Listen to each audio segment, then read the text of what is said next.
Sir, क्या था वो केस? साजिश थी या अचानक से सब कुछ हो गया, कार सेवक अपने आप आ गए और फिर वो ढांचा ढह गया, जैसा कि ज्यादातर नेता कहते रहे हैं? राजनीति चमकी है लेकिन नेताओं की उससे। देखिए, इसे साजिश कहना बिल्कुल गलत होगा, लेकिन ये पूरी योजनाबद्ध तरीके से जो तैयारी की गई थी उसी का हिस्सा था और उसी में ये बाबरी मस्जिद का ढांचा ढहा। तो ये मैं योजनाबद्ध तरीके से, चूँकि मैं उसमें जुड़ा भी था, तो इसलिए मैं ये नहीं कह सकता कि अटेंडम हुआ, एकाएक हुआ, बल्कि ये योजनाबद्ध तरीके से जैसी योजना बनाई गई थी वैसा ही हुआ। और मैं वहाँ पर 5 दिसंबर को भी था और 6 दिसंबर को था, 7 दिसंबर को था।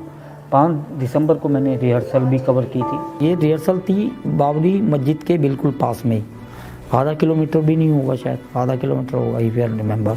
जैसा कि आपने फोटोग्राफ्स में देखोगे तो उसके अंदर बाकायदा प्रोफेशनल लोग थे।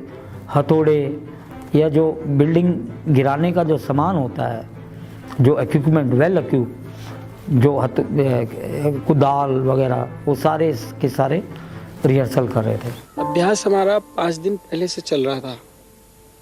800 कारसेवकों का, जिसमें हर प्रांत के लोग थे।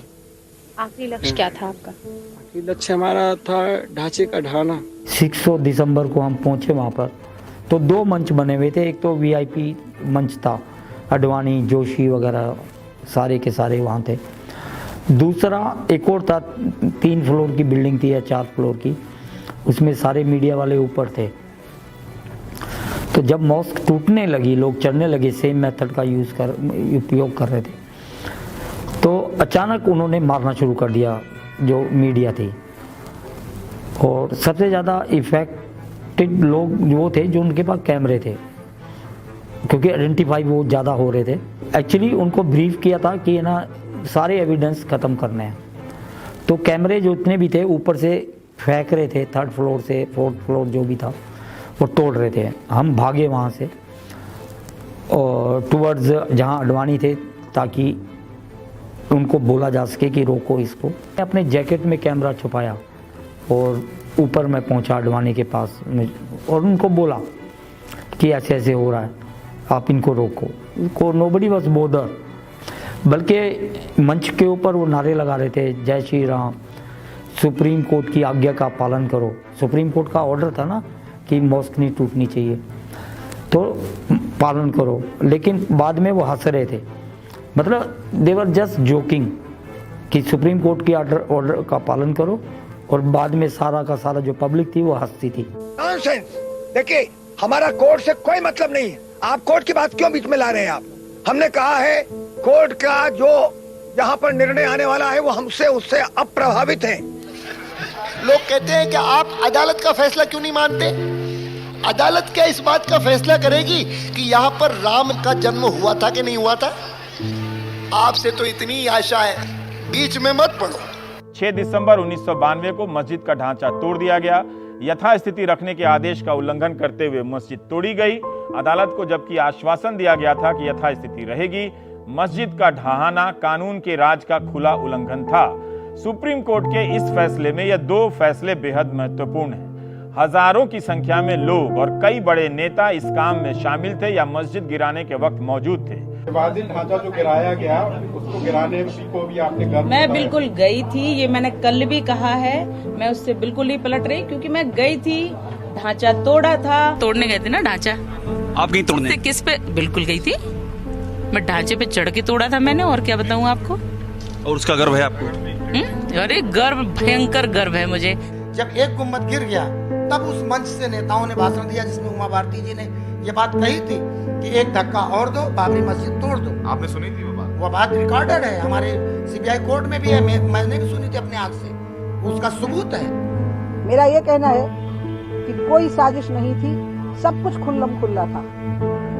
साजिश तो तब होगी जब मन में कुछ और हो, बाहर कुछ और हो। 1992 में इस देश के कारसेवकों ने भी इस देश के अंदर हिंदू आस्था की उस प्रचंड ज्वार का भी प्रदर्शन करने का कार्य किया था, जो वर्षों से दबाने का कार्य हो रहा था। मैं राजनीति में जब आया तो पहला मेरा स्टेटमेंट था मथुरा में कि अयोध्या, मथुरा, काशी तो छोड़ो राजा भैया, अयोध्या मथुरा काशी में छोड़ो, दिल्ली की जामा मस्जिद तोड़ो। हिंदू हैं लेकिन ये सोचते हैं कि एक मस्जिद को गिराना उससे बड़ा कोई गुनाह नहीं है, क्योंकि ईश्वर और अल्लाह एक ही होता है। तोड़ना इस तरह से तो शायद ठीक नहीं था। हमारी तरफ से तो बेकार हुआ है। अरे जो लोग कत्ले हो रहे हैं बेकार नहीं समझेंगे। It was totally wrong. That's not the way. I mean, this is not the way politics should play actually. And I don't like it. मस्जिद को तोड़ करके हमने राम के आदर्शों को ठेस पहुंचाई है।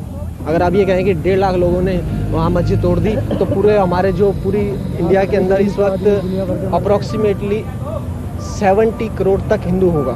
कोई मरा तो उसके चलते 1.5 करोड़ के चलते हम 70 करोड़ का नाक कटा हुआ नहीं मान सकते। ये एक स्टेप जो था एक बेवकूफ़ी भरा स्टेप था कि वहाँ इकट्ठा करके भीड़ को उकसा दिया गया कि उस चीज़ को तोड़ दो। पूरे हिंदुओं का भी सिर शर्म से झुक गया है। अखंड हिंदू राष्ट्र की स्थापना के लिए हर हिंदू अपने घर में हथियार रखना सीखे मेरे भाइयों।